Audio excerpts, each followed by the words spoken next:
We're here today interviewing Mr. Shedlock, who's a special ed Signum Fide teacher here at LaSalle. All right, so our first question is, why do parents feel the need to pay a significant amount of money for Signum Fide when there's other special education programs in public schools? Okay, that's a good question. I'd say we see sort of three trends related to answering that. So a lot of families want a Catholic option for their kids, and that's a big motivating factor for them. Okay. So as it relates to attending LaSalle, we provide a program that would be appropriate for their needs. And so parents are thinking, hey, we want Catholic education, LaSalle offers a Signum Fide program, it's a good fit, and that's one motivating factor. Okay. Sort of that faith-based educational opportunity drives a lot of families towards what we're doing here at LaSalle, or any Catholic school, I guess, that would be doing this sort of work. So that's one. Another explanation or a trend that we see are families who are seeking out a program that is providing an opportunity for small class sizes and at the same time allowing for the kids to be part of a larger community. So there's a balance between taking classes that are about 10 to 11 students at a time, so those kids can receive instruction that's at their level, while at the same time being part of a school community where they're included and they feel welcomed and are participating in a variety of activities. And then I'd say the third trend around why families with kids with special needs are looking to private school versus public school has a little bit to do with their histories in public education often. So it's we've had a group of families that have looked at us as, hey, this is an appropriate education for our kids. It's an alternative to what we've experienced in the public schools, and we want to try something new. Okay. Does the Signum Fide program use the EPI, the Individual Education Plan? And if not, how do public schools use the EPI? Okay, so those are called IEPs, and they're individual education plans. And so one difference you're going to want to distinguish here is the public education model provides special education, because special education is a legally defined entity. Okay. When private schools like LaSalle provide education opportunities for kids with special needs or with disabilities, we're not meeting the legal definition of special education the way a public school would look at it. Okay. So a lot of times what happens is we'll have a conversation and a public school special ed director will say, well, are you guys doing special ed? And then we'll say back, well, this is the different things we're doing. And then they'll say, well, special education is defined in the law as needing to be provided by a certificated special ed instructor who's providing individualized instruction that's meeting specified goals and objectives, which is a long way of saying that what happens with an IEP is protected by the law. And when you access a private education, we are not bound by the same laws and regulations that the public schools are bound by. So to bring it back to your question, the kids that are attending LaSalle that qualify for an IEP are often served under what's called an ISP. It's an individual service plan. And what that plan guarantees is that families can access a set of services that are provided by the local school district in which LaSalle is located in.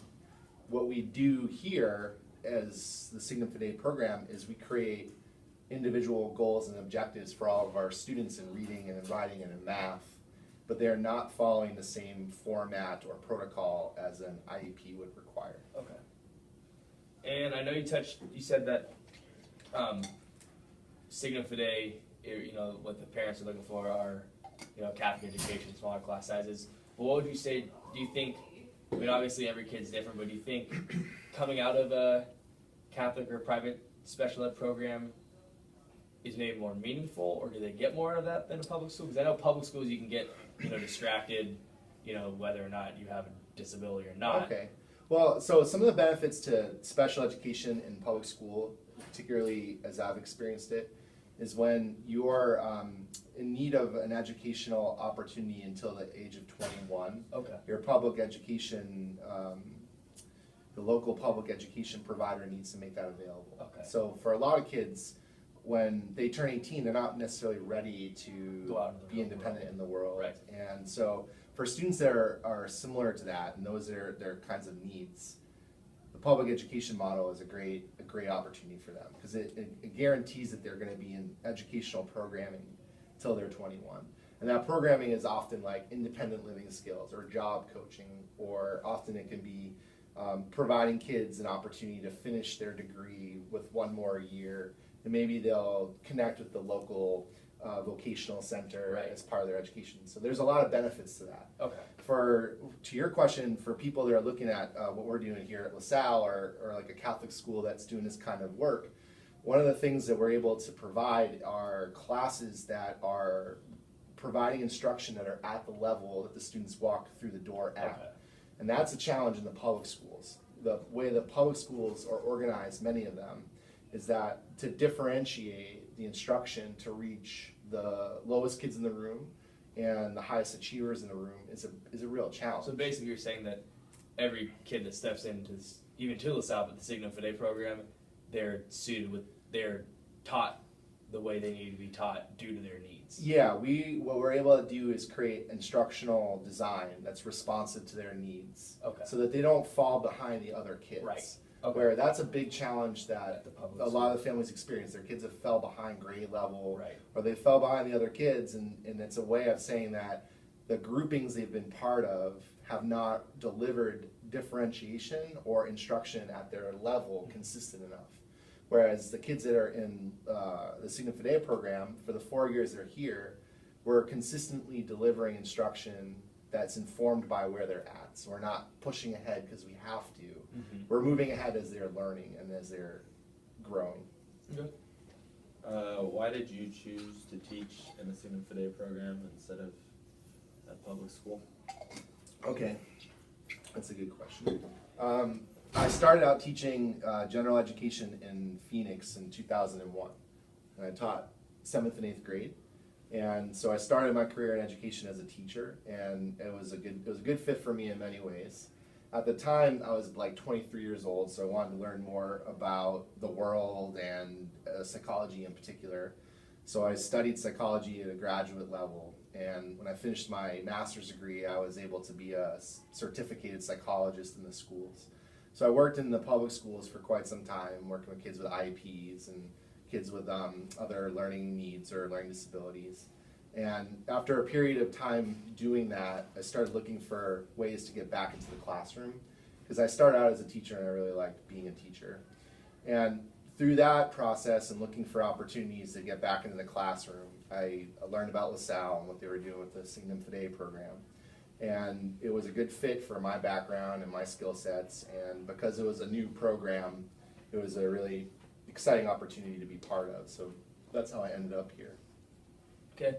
What do you think about government funding? Do you think more should be going towards private institutions, or do you think more should be going to, I mean, obviously they go towards public institutions, and sometimes they don't necessarily meet the needs, but do you think private institutions should get the same amount of benefits, or do you think private institutions should be paid by, the parents who are sending their kids? Well, it's a complicated question because of how funding works for education. And I haven't lived in Oregon long enough to know exactly how that works in Oregon, but having worked in Washington and lived there for a long time, part of the answer to that question is looking at how education's funded. So in Washington, which I'm sure is similar to Oregon, the tax base comes from the local community first.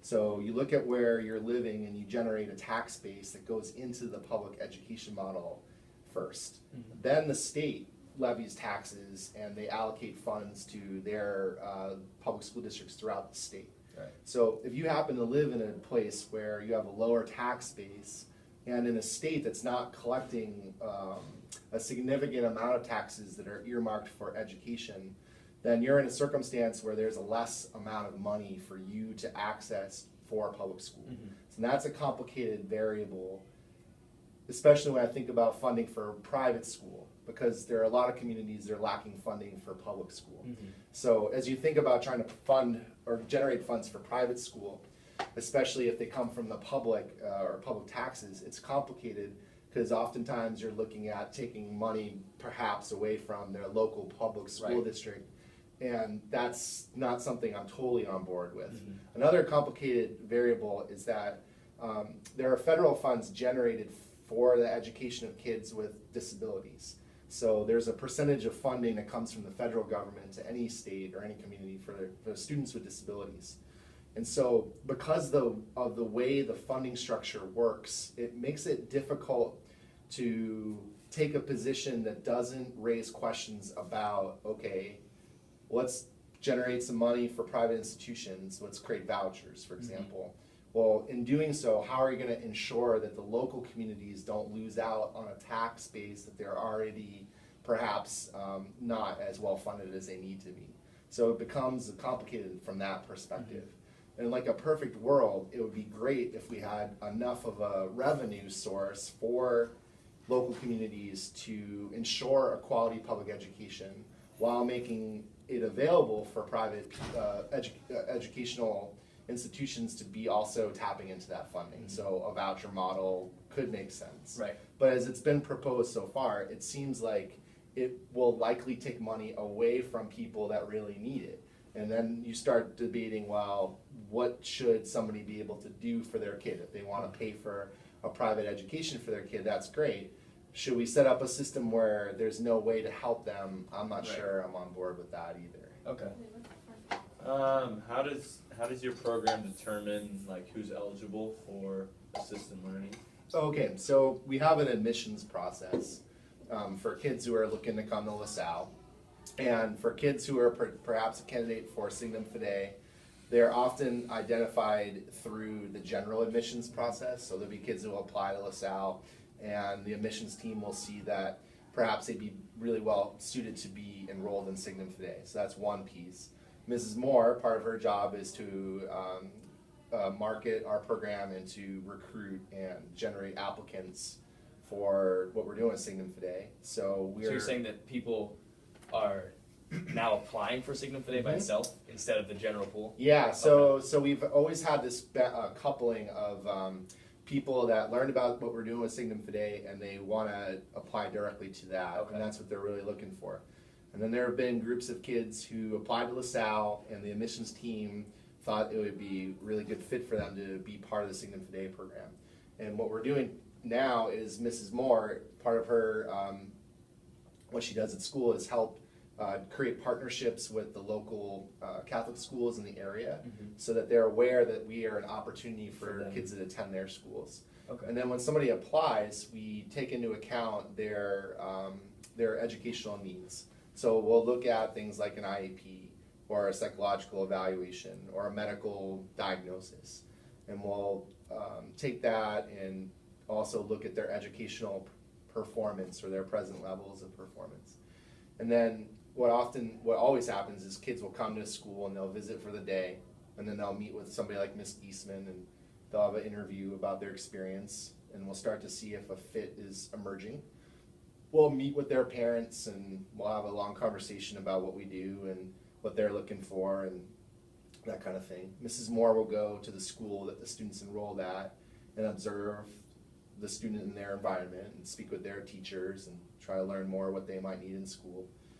And we put that all together to make a decision about fit and if we can meet their needs, and that's how we go about doing that. And then the last two questions. The first one is, obviously here at LaSalle we don't have anybody with Down syndrome or in a wheelchair or like a severe physical disability.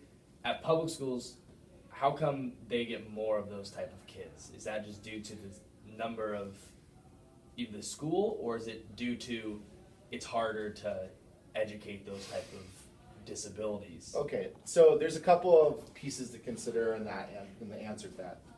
Public schools have a responsibility to find individuals with disabilities. Okay. So it's known as child find. So anywhere you live in the United States, your local public school district needs to find your son or daughter if they present a disability or are suspected of having one. So with that being the case, there are programs that have been established since the mid-70s to be responsive to that kind of need. Okay. Therefore, there's a history and there's a certain level of expertise that's been developed that's existed in the public schools for a long time to meet the needs of kids who are multiple disability or have a significant physical disability. Okay. So that's part of the